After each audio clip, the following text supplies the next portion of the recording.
जय हिंद। स्वागत है आपका अपने YouTube channel exam Y Bihar पर। तो जितने भी लोग बिहार पुलिस 22,000 प्लस वैकेंसी की तैयारी कर रहे हैं, तो आप लोग के लिए मैंने बिहार पुलिस 19,838 में पूछे गए सभी सब्जेक्ट के क्वेश्चन का एनालिसिस प्रूफ स्टार्ट किया है कि वे सभी क्वेश्चन कहाँ से पूछे गए थे, किस बुक से पूछे गए थे और किस प्रकार पूछे गए थे, जिसमें मैंने आपको 16 जुलाई को साइंस के पूछे गए सभी प्रश्नों का एनालिसिस प्रूफ करवा दिया है।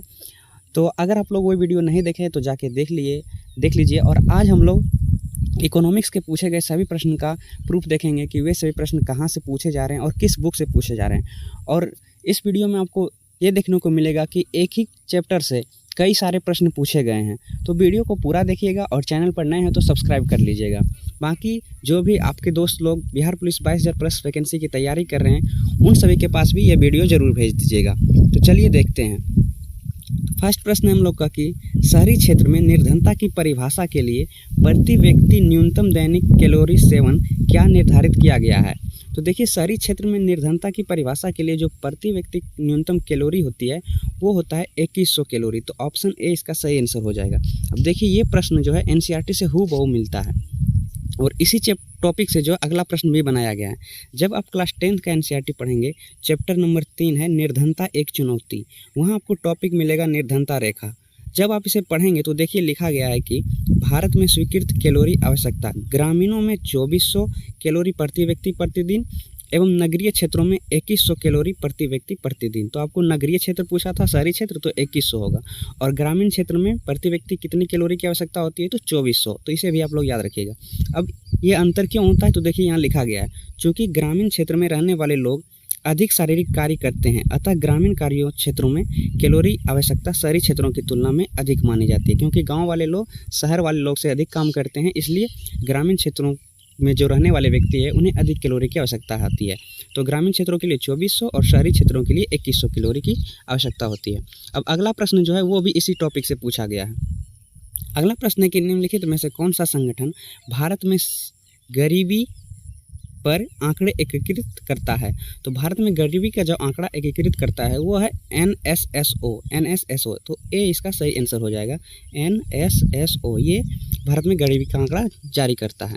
अब देखिए, ये प्रश्न भी उसी चैप्टर से पूछा गया है। जब आप क्लास 9th का एनसीईआरटी पढ़ेंगे, चैप्टर नंबर 3 निर्धनता एक चुनौती, तो वही टॉपिक है निर्धनता रेखा।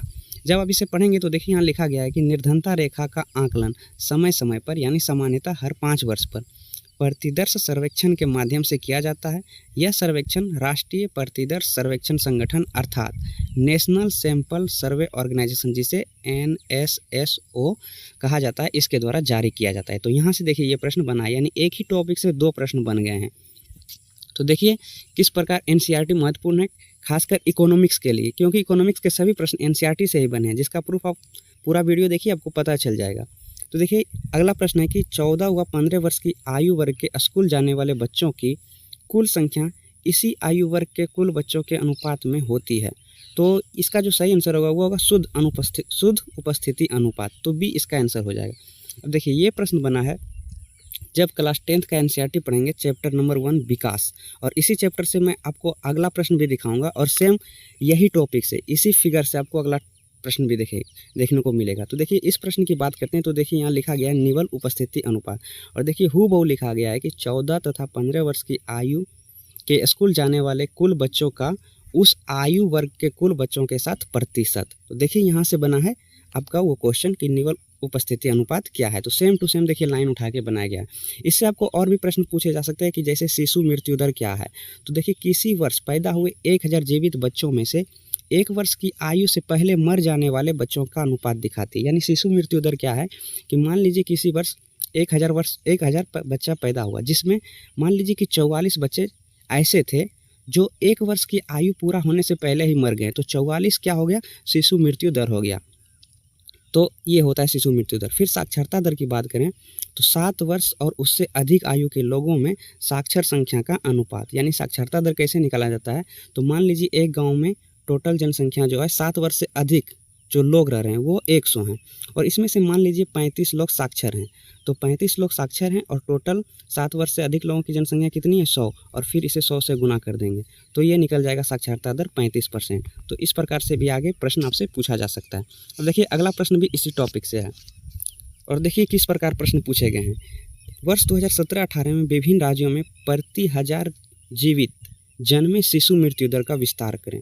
यानी 2017-18 में जो राज्य दिए गए ऑप्शन में इन राज्यों का शिशु मृत्यु दर क्या था, ये पूछा जा रहा है। देखिए हरियाणा का जो था वो 30 था, केरल का 7 था और बिहार का 32 था। यानी हरियाणा का ए का हो गया 3, बी का 2 और सी का 1, तो सी इसका आंसर हो जाएगा। अब ये प्रश्न भी देखिए उसी टॉपिक से पूछा गया है और देखिए फिगर से पूछ दिया गया। जो तालिका दिया रहता है वहाँ से बहुत सारे प्रश्न पूछे जाते हैं। तो अगर आप लोग एनसीईआरटी इकोनॉमिक्स का पढ़ते हैं तो ये जो तालिका फिगर बना रहता है या आंकड़े दिए रहते हैं वे सब बढ़िया से याद कीजिए। देखिए क्लास 10th का एनसीईआरटी है, चैप्टर नंबर 1 विकास। अब देखिए यहाँ लिखा गया हरियाणा का शिशु मृत्यु दर कितना है, 30 है, केरल का कितना है, 7 है और बिहार का कितना है शिशु मृत्यु दर, 32 है। कब, 2018 में। तो देखिए यहाँ से हूबहू प्रश्न आपका बनाया गया है। अगला प्रश्न है कि अब देखिए ये प्रश्न जिस चैप्टर से पूछा गया वहाँ से आने वाले अगले 4 प्रश्न को मैं आपको दिखाऊंगा कि सेम टू सेम उसी चैप्टर से पूछा गया है। जैसे देखिए लिखा गया है कि किसी वर्ष में देश की घरेलू सीमा के अंतर्गत उत्पादित देश के कुल मूल्य को सकल घरेलू उत्पाद कहते हैं। यानी जीडीपी के बारे में आपसे पूछा जा रहा है, जीडीपी किसे कहते हैं। तो इसका जो आंसर होगा सभी अंतिम वस्तु और सेवाओं, तो बी इसका आंसर हो जाएगा। अब देखिए ये प्रश्न बना है, जब आप क्लास 10th का एनसीईआरटी पढ़ेंगे, चैप्टर नंबर 2 है भारत की अर्थव्यवस्था के क्षेत्रक और यहाँ आपको टॉपिक मिलेगा 3 क्षेत्रकों की तुलना। तो देखिए यहाँ लिखा गया है कि किसी विशेष वर्ष में प्रत्येक क्षेत्रक द्वारा, यानी जो 3 क्षेत्र होते हैं प्राथमिक, द्वितीयक, तृतीयक, तीनों क्षेत्रों के द्वारा उत्पादित अंतिम वस्तुओं और सेवाओं का मूल्य उस वर्ष में क्षेत्रक के कुल उत्पादन की जानकारी प्रदान करता है। तीनों क्षेत्रकों के उत्पादन के योगफल को देश का सकल घरेलू उत्पाद, यानी जिसे हम लोग जीडीपी कहते हैं, ग्रोस डोमेस्टिक प्रोडक्ट, इसे कहा जाता है। तो देखिए यहाँ से ये प्रश्न बना और अगला प्रश्न भी आपको इसी लाइन से दिखाऊंगा मैं, यही लाइन से अगला प्रश्न भी बना है। तो देखिए अगला प्रश्न है कि सभी तीनों क्षेत्र के उत्पादन का योग क्या होता है। तो उसी लाइन में आपने देखा था कि तीनों क्षेत्र के उत्पादन का योग होता है क्या, जीडीपी, जिसे हम लोग क्या कहते हैं, सकल घरेलू उत्पाद। तो बी इसका आंसर हो जाएगा। प्रूफ एक बार फिर आप लोग देख लीजिए, क्लास 10th का एनसीईआरटी चैप्टर नंबर 2 भारतीय अर्थव्यवस्था के क्षेत्रक, और देखिए यहाँ लिखा गया है कि तीनों क्षेत्रकों के उत्पादन के योगफल को देश का सकल घरेलू उत्पाद कहते हैं। तो यहाँ से ये प्रश्न बना है। आगे जो 2 प्रश्न है वो भी सेम टू सेम इसी चैप्टर से पूछा गया है, क्योंकि देखिए एनसीईआरटी में जब आप पढ़ेंगे तो 9th क्लास के एनसीईआरटी में टोटल 4 चैप्टर हैं और 10th क्लास के एनसीईआरटी में टोटल 5 चैप्टर है, यानी दोनों मिलाकर मात्र 9 चैप्टर हैं। इसलिए कई बार आपको देखने को मिलेगा कि एक ही चैप्टर से कई सारे प्रश्न बनाए जाते हैं, क्योंकि मात्र 9 ही चैप्टर से उसको प्रश्न बनाना है। देखिए ये प्रश्न है कि निम्नलिखित में से कौन सी गतिविधियाँ प्राथमिक क्षेत्र में शामिल नहीं है। तो जो प्राथमिक क्षेत्र में शामिल नहीं है वो होगा बैंकिंग। ये क्या है, तृतीय क्षेत्र में शामिल है, जिसे हम लोग सेवा क्षेत्र भी कहते हैं। बाकी मत्स्य, खनन और वानिकी तीनों जो है प्राथमिक क्षेत्र में शामिल है। तो इसका जो सही आंसर हो जाएगा वो होगा बैंकिंग। अब देखिए ये प्रश्न भी बना है आपको, उसी चैप्टर है क्लास 10th का एनसीईआरटी चैप्टर नंबर 2 भारतीय अर्थव्यवस्था के क्षेत्रक। जब आप इसमें पढ़ेंगे तो प्राथमिक क्षेत्र में लिखा गया है कि जब हम प्राकृतिक संसाधनों का उपयोग करके किसी वस्तु का उत्पादन करते हैं तो उसे प्राथमिक क्षेत्र की गतिविधियां कहा जाता है। क्यों?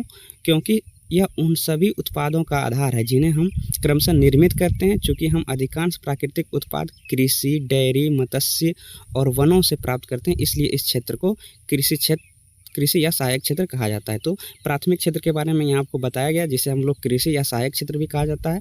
आगे पढ़ेंगे तो द्वितीय क्षेत्र और फिर तृतीय क्षेत्र के बारे में बताया गया, और देखिए फोटो बना के भी आपको दिखाया गया है कि देखिए तृतीय क्षेत्र में ये सभी आते हैं।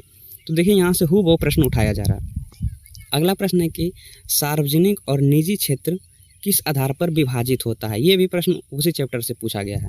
तो ये होगा उद्योगों के स्वामित्व पर। तो ऑप्शन सी इसका सही आंसर हो जाएगा। अच्छा, एक चीज़ आप लोग कमेंट कीजिएगा कि मैं आपको क्वेश्चन बता के तुरंत आंसर बता देता हूँ, क्या इसके बीच में आप लोग को टाइम भी देना चाहिए, जिससे आप पहले से अपने आंसर के बारे में सोचें कि क्या होगा आंसर, उसके बाद मैं आपको बताऊँ। तो आप लोग बताइएगा, तो मैं अगला वीडियो से इसमें सुधार करूँगा।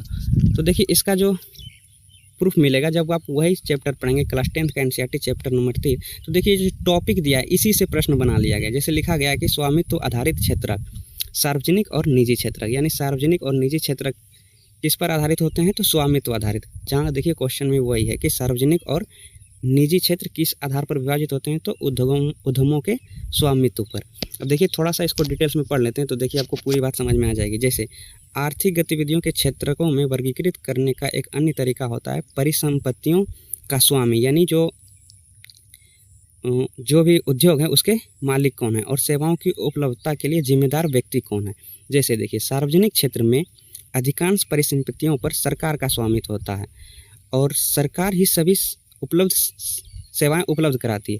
निजी क्षेत्र में परिसंपत्तियां, स्वामित्व और सेवाओं का वितरण की जिम्मेदारी एकल व्यक्ति होता है। यानी जो सार्वजनिक क्षेत्र होता है उस पर अधिकार किसका होता है, तो सरकार का होता है। और जो निजी क्षेत्र होते हैं उसके स्वामित्व यानी मालिक कौन होते हैं, तो कोई एक निजी व्यक्ति या कंपनी होती है। जैसे आप देख लीजिए, रेलवे, डाकघर, ये सब क्या है, सार्वजनिक क्षेत्र हैं। और जबकि टाटा हो गया, रिलायंस हो गया, ये सब क्या है, निजी क्षेत्र हैं। तो देखिए, स्वामित्व आधारित क्षेत्रक यहाँ से आपके प्रश्न पूछे गए थे। अगला प्रश्न है कि खाद्य सुरक्षा क्या है। यहाँ से बहुत सारे प्रश्न अलग अलग एग्जाम में पूछे जाते हैं इस चैप्टर से। तो इसका जो सही आंसर होगा, खाद्य उपलब्धता सभी लोगों को हर समय हो, यही है खाद्य सुरक्षा का अर्थ। तो ऑप्शन ए इसका सही आंसर होगा। अब देखिए, ये प्रश्न बना है जब आप क्लास 9th का एनसीईआरटी पढ़ेंगे, चैप्टर नंबर 4 भारत में खाद्य सुरक्षा। तो देखिए, यहाँ लिखा गया है कि विश्व खाद्य शिखर सम्मेलन 1995, ये भी आप लोग याद रखिएगा कि विश्व खाद्य शिखर सम्मेलन 1995 में हुआ था।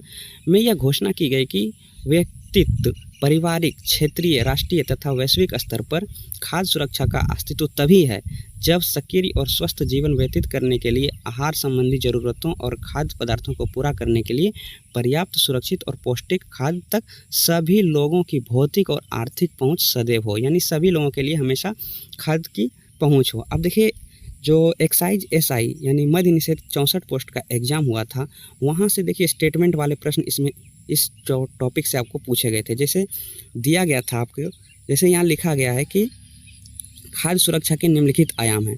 तो 3 आयाम हैं और यहीं से बनाया गया था। जैसे मिलाने वाला प्रश्न बनाया गया था। एक तरफ लिखा था खाद्य उपलब्धता और दूसरी तरफ लिखा था कि इसका जो तात्पर्य होता है खाद्य उत्पादन, खाद्य आयात और सरकारी अनाज भंडारों में संचित पिछले वर्ष के स्टॉक से है। यानी खाद्य उपलब्धता का अर्थ ये है। इसको मिलाने के लिए दिया गया था। फिर पूछा था पहुंच का अर्थ क्या होता है। तो पहुंच का अर्थ होता है कि खाद्य प्रत्येक व्यक्ति को मिलता रहे। और फिर पूछा था कि सामर्थ्य का अर्थ क्या होता है। तो इसका अर्थ होता है कि लोगों के पास अपनी भोजन आवश्यकता को पूरा करने के लिए पर्याप्त और पौष्टिक भोजन खरीदने के लिए धन उपलब्ध हो। ये तीनों अलग अलग ऑप्शन में लिख के इसको मिलाने के लिए दिया गया था। तो देखिए, एनसीईआरटी से हूबहू लाइन बाय लाइन प्रश्न बनाए जाते हैं, खासकर इकोनॉमिक्स के प्रश्न। अगला प्रश्न है कि ऋण या साख से तात्पर्य किसके बीच समझौते से है। तो ऋण और साख के बीच जो तात्पर्य होता है वो होता है ऋणदाता और ऋणी के बीच। तो ऑप्शन ए इसका सही आंसर हो जाएगा। ये प्रश्न बनाया गया है जब आप क्लास 10th का एनसीईआरटी पढ़ेंगे, चैप्टर नंबर 3 है मुद्रा और साख। तो देखिए, यहाँ टॉपिक मिलेगा आपको साख की 2 विभिन्न स्थितियाँ होती है। अब यहाँ लिखा गया है कि ऋण यानी जो साख होता है, उधार से हमारा तात्पर्य एक सहमति से है, जहाँ साहूकार जिसे हम लोग क्या कहते हैं, ऋणदाता, और कर्जदार जिसे ऋणी कहते हैं, को धन, वस्तुएं एवं सेवाएं मुहैया कराता है और बदले में भविष्य में कर्जदार से भुगतान करने का वादा करता है। तो यहाँ से ये प्रश्न आपका बनाया गया। तो देखिए, 16 जुलाई को जो है जितने भी प्रश्न वायरल हुए थे उनमें से मैंने इकोनॉमिक्स के जितने भी प्रश्न थे आपको करवा दिया गया। 2 से 3 ऐसे और भी प्रश्न थे लेकिन वे धुंधले दिखाई दे रहे थे, जिसके कारण उसमें क्या लिखा गया है तो पता नहीं चल रहा था। बाकी सभी प्रश्न का मैंने आपको एनालिसिस करवा दिया है। तो आप लोग कमेंट में बताइए कि मेरा यह वीडियो आप लोग के लिए किस प्रकार हेल्प करता है और अगला टॉपिक सब्जेक्ट किस टॉपिक पे चाहिए, अगला वीडियो किस सब्जेक्ट पे चाहिए, आप लोग कमेंट कीजिएगा और अपने दोस्तों के साथ भी शेयर कीजिएगा। जय हिंद, मिलते हैं अगले वीडियो में। वंदे मातरम।